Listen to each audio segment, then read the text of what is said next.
You know, I grew up in a religious home, but I wasn't saved.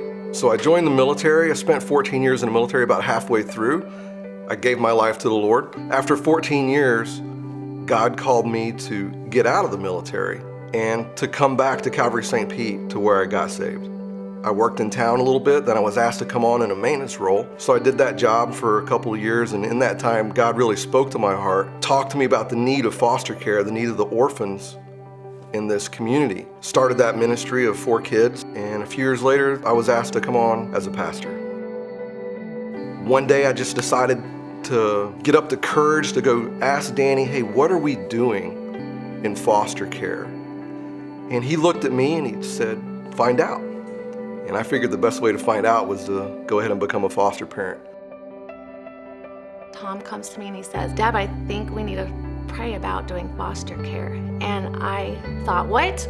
This is insane. So we had 4 kids at that time. The oldest was 5 and the youngest 9 months old. I really wrestled with this. I did not want to do it at this time. I remember going to bed and I remember praying and I remember just wrestling all night with God. It was excruciating, but God really broke my heart at that time for the orphans out there, and I just knew that He was moving us to do it. We went through the training, we got licensed, and we fostered 9 children. 2 of those children that we fostered were twins.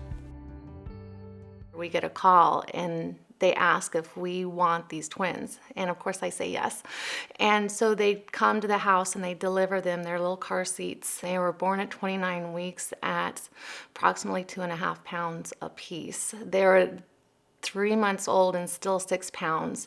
They were at the failure to thrive level, and they came with a bag of medicines and severe reflux where they couldn't even keep anything down all night. So Tom and I really had our work cut out for us. Their mom had tested positive for various drugs.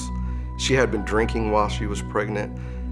She had a severe renal failure, and so she needed 16 hours of dialysis a week, and she wasn't getting any of it.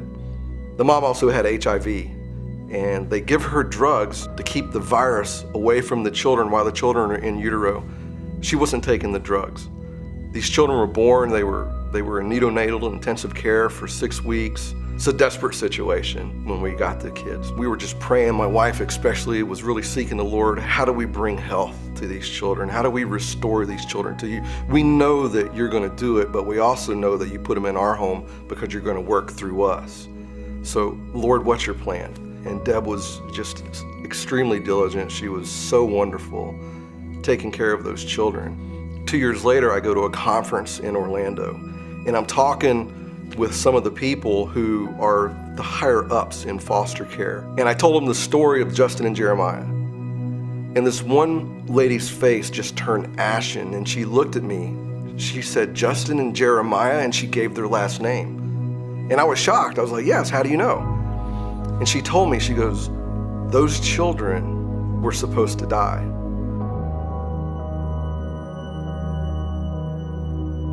There was a mix-up in the paperwork, and they were supposed to go to a hospice home and die because they were so bad off. There was nothing that we could do for these children.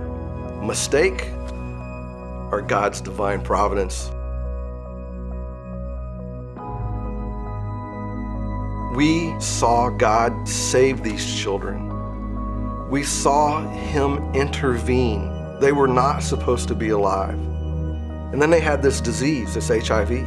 But we kept taking them back to the doctors, and God allowed this disease to be removed from their bodies. They no longer have HIV. And then 2.5 years later, the mom dies. And then the father signs over his parental rights.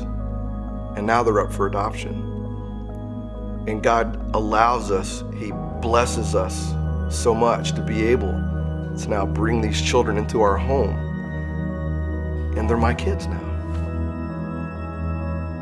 God has just blessed me and my beautiful wife, Deborah, with 6 children. Justin and Jeremiah are the youngest of those. They're 7 years old now.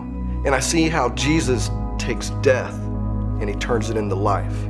I see how He takes destruction and He makes beautiful things out of it. We are truly blessed.